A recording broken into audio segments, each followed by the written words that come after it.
much. Thank you. I moved to America 12 years ago with my wife, Terry, and our 2 kids. Actually, truthfully, we moved to Los Angeles.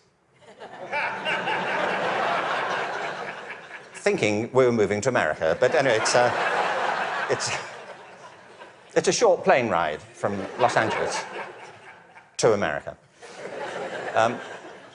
I got here 12 years ago, and when I got here, I was told various things, like, Americans don't get irony. Have you come across this idea? It's not true. I've traveled a whole length and breadth of this country. I have found no evidence that Americans don't get irony. It's one of those cultural myths, like the British are reserved. I don't know why people think this. We've invaded every country we've encountered. I don't know. But it's not true Americans don't get irony, but I just want you to know that that's what people are saying about you behind your back. You know, when you leave living rooms in Europe, people say, thankfully, nobody was ironic in your presence. But I knew that Americans get irony when I came across that legislation, No Child Left Behind. Because whoever thought of that title gets irony. Don't they?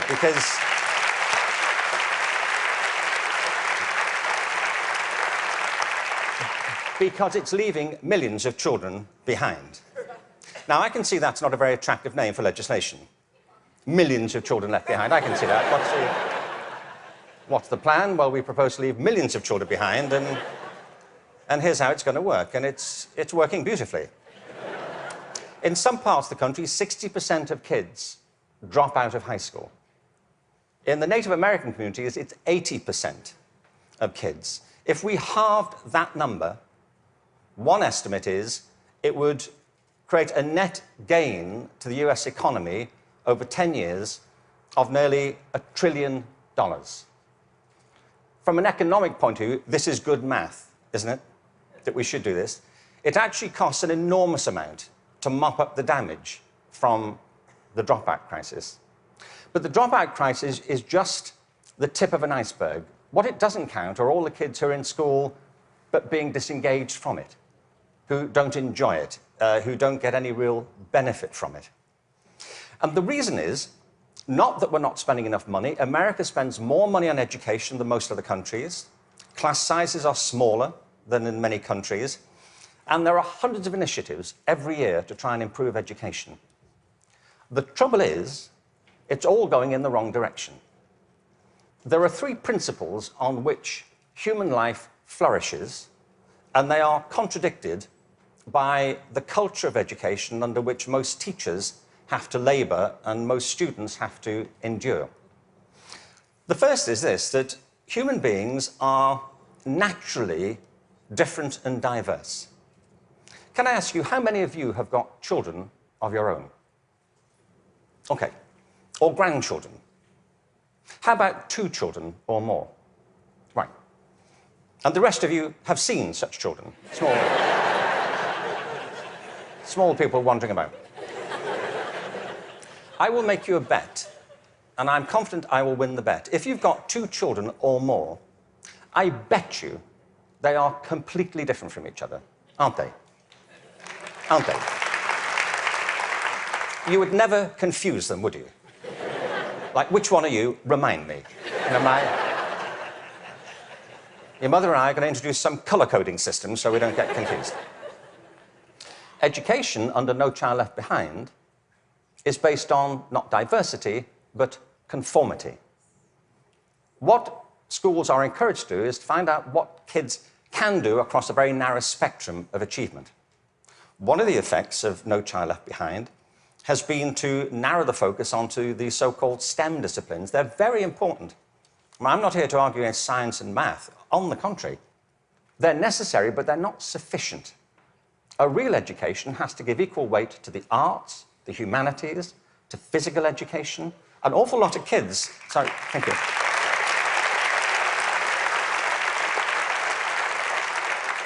One estimate in America currently is that something like 10% of kids getting on that way are being diagnosed with various conditions under the broad title of attention deficit disorder, ADHD. I'm not saying there's no such thing. I just don't believe it's an epidemic like this. If you sit kids down hour after hour doing low-grade clerical work, don't be surprised if they start to fidget, you know.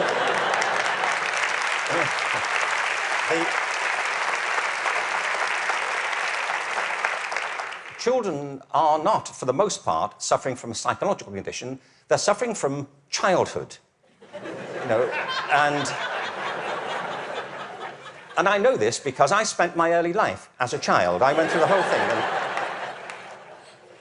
kids prosper best with a broad curriculum that celebrates their various talents, not just a small range of them. And by the way, the arts aren't just important because they improve math scores, they're important because they speak to parts of children's being which are otherwise untouched. The second... Sorry, thank you. The second principle that drives human life and flourishing is curiosity. If you can light the spark of curiosity in a child, they will learn without any further assistance very often. Children are natural learners. It's a real achievement to put that particular ability out or to stifle it. Curiosity is the kind of engine of achievement. Now, the reason I say this is because one of the effects of the current culture here, if I can say so, has been to deprofessionalize teachers. There is no system in the world or any school in the country that's better than its teachers. Teachers are the lifeblood of the success of schools. But teaching is a creative profession. Teaching properly conceived is not a delivery system. You know, you're not there just to pass on received information. Great teachers do that. But what great teachers also do is mentor, stimulate, provoke, engage. You see, in the end, education is about learning. If there's no learning going on, there's no education going on. And people can spend an awful lot of time discussing education without ever discussing learning. The whole point of education is to get people to learn. A friend of mine, old friend, actually very old, he's dead. That's as old as it gets, I'm afraid. So, but a wonderful guy, he was. A wonderful philosopher. He used to talk about the difference between the task and achievement senses of verbs. You know, you can be engaged in the activity of something, but not really be achieving it. It's like dieting. It's a very good example, you know. There he is, he's dieting. Is he losing any weight? Not really. Teaching is a word like that. You can say, there's Deborah, she's in room 34, she's teaching. But if nobody's learning anything, she may be engaged in the task of teaching, but not actually fulfilling it. The role of a teacher is to facilitate learning. That's it. And part of the problem is, I think, that the culture of, the dominant culture of education has come to focus on not teaching and learning, but testing. Now, testing is important. Standardized tests have a place. But they should not be the dominant culture of education. They should be diagnostic. They should help. You know, if I go for a medical examination, I want some standardized tests. I do. You know, I want to know what my cholesterol level is compared to everybody else's on a standard scale. I don't want to be told on some scale my doctor invented in the car. You know, your cholesterol is what I call level orange. Really? Is that good? We don't know. But all that should support learning. It shouldn't obstruct it, which of course it often does. So in place of curiosity, what we have is a culture of compliance. Our children and teachers are encouraged to follow kind of routine algorithms rather than to excite that power of imagination and curiosity. And the third principle is this, that human life is inherently creative. It's why we all have different resumes. We create our lives, and we can recreate them as we go through them. It's the common currency of being a human being. It's why human culture is so interesting and diverse and dynamic. I mean, other animals may well have imaginations and creativity, but it's not so much in evidence, is it, as ours. I mean, you may have a dog, you know, and your dog may get depressed. You know, but it doesn't listen to Radiohead, does it? And, sit staring out the window with a bottle of Jack Daniels. And you say, would you like to come for a walk? He said, no, I'm fine. No. You go. I'll wait, I'll go. Yeah. But take pictures. We all create our own lives through this restless process of imagining alternatives and possibilities, and one of the roles of education is to awaken and develop these powers of creativity. Instead, what we have is a culture of standardization. Now, it doesn't have to be that way. It really doesn't. Finland regularly comes out top in math, science, and reading. Now, we only know that's what they do well at because that's all that's being tested currently. That's one of the problems of the tests. They don't look for other things that matter just as much. The thing about work in Finland is this. They don't obsess about those disciplines. They have a very broad approach to education, which includes humanities, physical education, the arts. Second, there is no standardized testing in Finland. I mean, there's a bit, but it's not what gets people up in the morning. It's not what keeps them at their desks. And the third thing is, I was at a meeting recently with some people from Finland, actual Finnish people, and so somebody from the American system was saying to the people in Finland, what do you do about the dropout rate in Finland? And they all looked a bit bemused and said, well, we don't have one. Why would you drop out? If people are in trouble, we get them quite quickly and help them and we support them. Now, people always say, well, you know, you can't compare Finland to America. No, I think there's a population of around 5 million in Finland. But you can compare it to a state in America. Many states in America have fewer people in them than that. I mean, I've been to some states in America, and I was the only person there. Really. Really, I was asked to lock up when I left. But what all the high-performing systems in the world do is currently what is not evident, sadly, across the systems in America. I mean, as a whole. One is this. They individualize teaching and learning. They recognize that it's students who are learning, and the system has to engage them, their curiosity, their individuality, and their creativity. That's how you get them to learn. The second is that they attribute a very high status to the teaching profession. They recognize that you can't improve education if you don't pick great people to teach and if you don't keep giving them constant support and professional development. Investing in professional development is not a cost, it's an investment. And every other country that's succeeding well knows that, whether it's Australia, Canada, South Korea, Singapore, Hong Kong, or Shanghai. They know that to be the case. And the third is they devolve responsibility to the school level for getting the job done. You see, there's a big difference here between going into a mode of command and control in education. That's what happens in some systems. You know, central governments decide or state governments decide, they know best and they're going to tell you what to do. The trouble is that education doesn't go on in the committee rooms of our legislative buildings. It happens in classrooms and schools. And the people who do it are the teachers and the students. And if you remove their discretion, it stops working. You have to put it back to the people.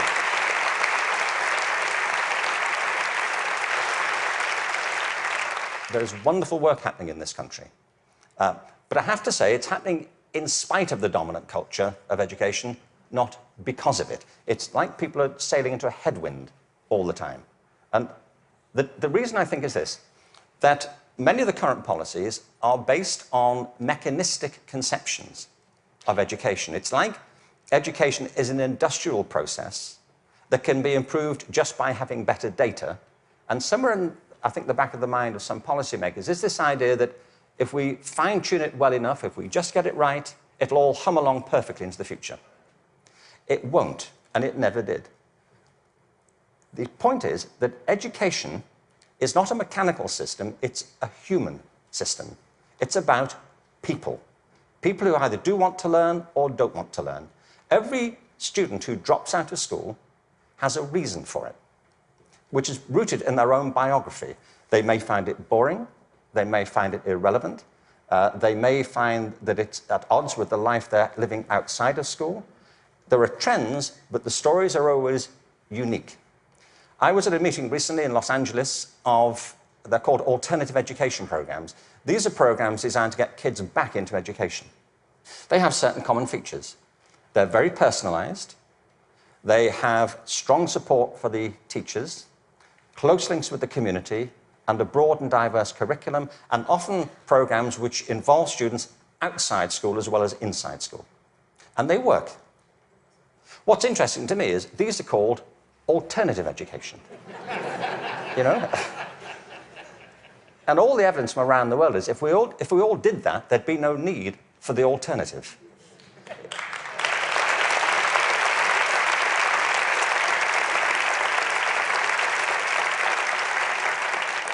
So I think we have to embrace a different metaphor.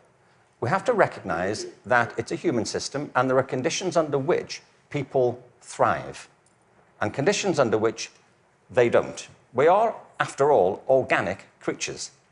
And the culture of the school is absolutely essential. Culture is an organic term, isn't it? Not far from where I live is a place called Death Valley. Death Valley is the hottest, driest place in America, and nothing grows there. Nothing grows there because it doesn't rain, hence Death Valley. In the winter of 2004, it rained in Death Valley. 7 inches of rain fell over a very short period. And in the spring of 2005, there was a phenomenon. The whole floor of Death Valley was carpeted in flowers for a while. What it proved is this, that Death Valley isn't dead. It's dormant. Right beneath the surface are these seeds of possibility, waiting for the right conditions to come about. And with organic systems, if the conditions are right, life is inevitable. It happens all the time. You take an area, a school, a district, you change the conditions, give people a different sense of possibility, a different set of expectations, a broader range of opportunities. You cherish and value the relationships between teachers and learners. You offer people discretion to be creative and to innovate in what they do. And schools that were once bereft spring to life. Great leaders know that. The real role of leadership in education, and I think it's true at the national level, the state level, at the school level, is not and should not be command and control. The real role of leadership is climate control, creating a climate of possibility. And if you do that, people will rise to it and achieve things that you completely did not anticipate and couldn't have expected. There's a wonderful quote from Benjamin Franklin. There are 3 sorts of people in the world. Those who are immovable, people who don't get it, they don't want to get it, they're not going to do anything about it. There are people who are movable, people who see the need for change and are prepared to listen to it. And there are people who move, people who make things happen. And if we can encourage more people, that will be a movement. And if the movement is strong enough, that's, in the best sense of the word, a revolution. And that's what we need. Thank you very much. Thank you very much.